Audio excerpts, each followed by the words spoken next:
السلام علیکم ورحمۃ اللہ وبرکاتہ۔ آپ دیکھ رہے ہیں ہمارا یوٹیوب چینل۔ آج کا عمل انتہائی ایک اہم دعا کے ساتھ ہے جو کہ آپ صلی اللہ علیہ وسلم نے تلقین فرمائی، تو کوشش کریں اس عمل کی اجازت کو حاصل کرنے کے لیے چینل کو سبسکرائب کر لیں، اور عمل کو آپ کس وقت کریں گے اس کے بارے میں ساتھ بتا دیتا ہوں۔ کوشش کریں اس کو صبح اور شام کو پڑھیں، اور اس کے ساتھ اس کے فوائد اور ثمرات کو حاصل کرنے کے لیے زیادہ سے زیادہ کوشش کریں 5 وقت نماز کی پابندی کریں، اس کو باوضو پڑھنے کی کوشش کریں، نہیں تو آپ اس کو اگر کوئی عذر مجبوری جیسے خواتین کے ایام مخصوصہ ہیں تو ان کو بغیر وضو کے بھی پڑھ سکتے ہیں اور اذان کے بعد پڑھ سکتے ہیں۔ تو اس عمل کی تاثیر کے بارے میں، اس عمل کے فوائد اور ثمرات کے بارے میں جو کہ ہمارے مال جان عزت آبرو ان سب کی گھر بار کی سب کی حفاظت کے لیے، تو ایک واقعہ جو اس کے ساتھ منسلک ہے وہ بھی میں آپ کو اس کے سامنے عرض کر دیتا ہوں۔ یہ دعا ہے اس کو حضرت انس رضی اللہ تعالیٰ عنہ کی طرف نسبت حاصل ہے کہ حضرت انس رضی اللہ تعالیٰ عنہ نے اس دعا کو آپ صلی اللہ علیہ وسلم سے سیکھا۔ تو واقعہ ایسے ہے کہ حضرت انس رضی اللہ تعالیٰ عنہ ان کے زمانے میں حجاج کی جب حکومت تھی، جو کہ انتہائی ظالم بادشاہ گزرا ہے، بہت سے اس نے نیک لوگوں کو، صحابہ کرام کو اس نے بے دردی سے قتل کیا، اور اس کے ظالم ہونے کی مثالیں بھی دی جاتی ہیں کہ ایسے ظالم ہے جیسے کہ حجاج ظالم ہے، اور جیسے منگولوں میں سے چنگیز خان، ہلاکو خان کے ساتھ ظلم اور بربریت کے ساتھ مثالیں دی جاتی ہیں، اسی طریقے سے حجاج کے ساتھ بھی ظلم اور بربریت کے ساتھ مثالیں دی جاتی ہیں کہ اس نے بے گناہ لوگوں کو قتل عام کیا، چھوٹی چھوٹی بات پہ قتل کر دیا، اور ہر مسئلے کا حل ہی قتل سمجھا جاتا تھا۔ تو بہرحال حجاج نے اپنے ایک آدمی کو جس کا نام عمر بن حبان تھا، یا بعض نے عمر بن عبان کہا، عمر بن عبان کو بھیجا، ان کے ساتھ اپنے سپاہی بھیجے، کچھ گھوڑوں پہ تھے، کچھ ویسے چل رہے تھے، کہ انس بن مالک کو پکڑ کر میرے پاس لاؤ، میں ان کو سزا دوں گا۔ تو انس بن مالک رضی اللہ تعالیٰ عنہ کے پاس جب وہ گئے تو وہ اپنے دروازے کے پاس بیٹھے ہوئے تھے، تو انہوں نے کہا کہ آپ کو حجاج نے بلایا ہے۔ تو انہوں نے پھر اسی انداز سے گفتگو کی، یہ حجاج کے بارے میں حجاج کو بد دعائیں بھی دیتے تھے، اور حجاج کو، انس بن مالک رضی اللہ تعالیٰ عنہ جو کہ آپ علیہ السلام کے صحابی ہیں، یہ حجاج چونکہ ظالم تھا اس کو بد دعائیں بھی دیتے تھے، اور حجاج کو اس کا علم ہوا تو اس نے ان کو قتل کرنے کا ارادہ کیا۔ تو جب انہوں نے کہا کہ تمہیں امیر بلا رہا ہے، حجاج بلا رہا ہے، تو انہوں نے کہا اللہ تعالیٰ اس حجاج کو، اس کو ذلیل و رسوا کرے۔ تو اس نے سرکشی اور بغاوت کا راستہ اپنایا ہے، اس نے اطاعت کا راستہ نہیں اپنایا، اس نے اللہ کے جتنے دشمن تھے ان کو عزت دی ہے، اور جتنے اللہ تعالیٰ کے دوست تھے ان کو اس نے ذلیل و رسوا کیا ہے۔ تو بہرحال گفتگو شنید کے بعد وہ اس کو ساتھ لے کر چلے گیا، حضرت حجاج کے پاس لے گئے، حضرت انس بن مالک رضی اللہ تعالیٰ عنہ کو۔ تو جب حجاج کے سامنے پیش ہوئے تو حجاج نے انہیں پوچھ کے آپ کو، یہ آپ وہی ہیں کہ جو مجھے گالیاں اور بد دعائیں دیتے ہیں؟ تو انہوں نے کہا کہ یہ تو ہم پر واجب ہے، تمام مسلمان پر واجب ہے کہ تمہیں بد دعائیں بھی دیں، کیونکہ تو اللہ کا بھی دشمن ہے، اور اللہ کے جتنے دوست ہیں ان کا بھی دشمن ہے، تمہیں بد دعائیں دینا اور تمہیں گالیاں دینا اور برا بلا کہنا۔ جس زمانے میں یہ جو گالی کا لفظ کئی دفعہ روایات کے اندر لفظ آتا ہے تو سب و شتم یہ لفظ آتا ہے، تو یہ عمومی طور پہ ایسا ہوتا تھا، برا بلا کہنے کے لیے استعمال ہوتا تھا۔ تو بہرحال حجاج نے جب یہ کہا کہ میں آپ کو قتل کرنا چاہتا ہوں، تو فرمایا کہ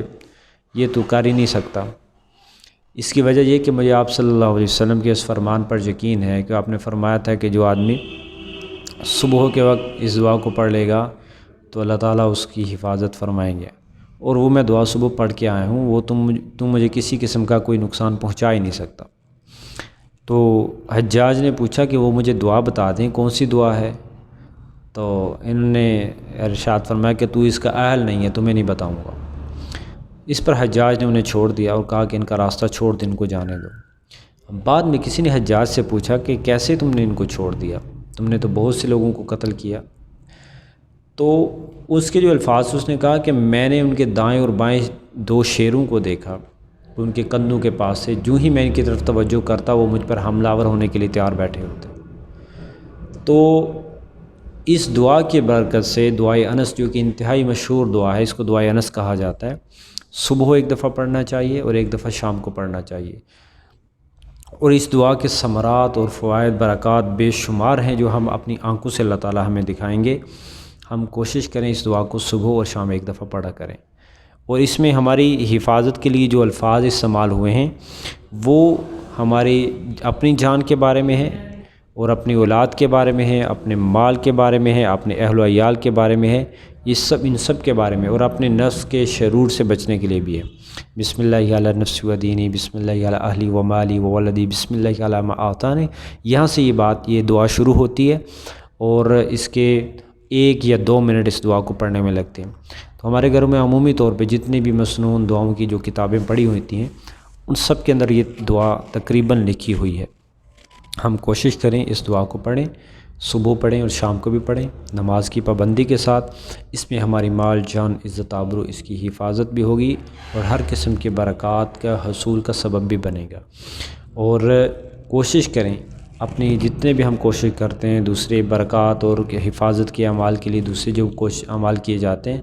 ہم کوشش کریں ان میں سب سے زیادہ ترجیح ان اعمال کو دیں جو کہ آپ علیہ السلام نے تعلیم فرمائے ہیں۔ سب سے زیادہ پراثر چیز یہی ہوتی ہے کہ جو محمد صلی اللہ علیہ وسلم کی اتباع میں کی جائے، اور ان کے اتباع میں سب سے زیادہ نورانیت بھی ہے، اور ان کے اتباع میں سب سے زیادہ اجر و ثواب بھی ہے، اور ان کے اتباع میں سب سے زیادہ ہمارے لیے فوائد اور ثمرات بھی ہیں۔ جو نتائج اور جو فوائد و ثمرات آپ علیہ السلام کے بتائے ہوئے اعمال سے ملیں گے وہ اس کے علاوہ کسی بھی عمل سے نہیں مل سکتے۔ جیسے میں نے پہلے عرض کیا، ہم کوشش کریں اس کے ساتھ نماز کی پابندی کریں، اور اس عمل کو کرنے کے لیے کوشش کریں باوضو رہیں، اور جو اس کے علاوہ جو چیز جو ضروری ہے وہ یہ ہے کہ ہم ان اعمال کے ساتھ ساتھ جو اپنی حفاظت کے لیے ہم ضرور کوشش کریں کہ گھر کے اندر بھی نماز کی ترتیب ہو۔ ہمارے گھروں کے اندر بھی اگر کوئی ایسا ہمارے گھر کا فرد ہے وہ نماز نہیں پڑھ رہا تو ہم اس کو بھی نماز کی ترغیب دیں اور نماز کے لیے تیار کریں۔ اور یہ بھی بات یاد رکھیں، جس کو بچپن سے عادت نہیں ہے اس کے اوپر کسی کے اوپر بھی زبردستی نہیں ہو سکتی، بلکہ سارے کام گریجولی ہوتے ہیں، سٹیپ بائی سٹیپ ہوتے ہیں۔ آپ کسی کو آمادہ کرنے کے لیے ایک دم اس کے اوپر سختی نہیں کر سکتے، آہستہ آہستہ ہوتا ہے۔ آپ ان کو فضائل سنا سکتے ہیں، آپ اس کو ترغیب دے سکتے ہیں۔ زبردستی کبھی بھی کوئی کام نہیں ہوا۔ جب کسی کا دل آمادہ ہوتا ہے تو پھر وہ سارے کام کرنا آسان ہوتے ہیں۔ اس لیے ذہنی طور پہ تیار کیا جائے اور فضائل سنائے جائیں، اہمیت کے بارے میں بتایا جائے، اور ہمارے بہت سی جتنے بھی خیر و برکات اعمال کے ساتھ اور نماز کے ساتھ ہیں ان کے بارے میں آگاہی دی جائے۔ اللہ تعالی ہم سب کو جان مال عزت آبرو کی حفاظت فرمائے، اور ہمیں دوسروں کے لیے بھی دعائیں کرنی چاہیے۔ ہم اپنے گھروں میں محفوظ بیٹھے ہوتے ہیں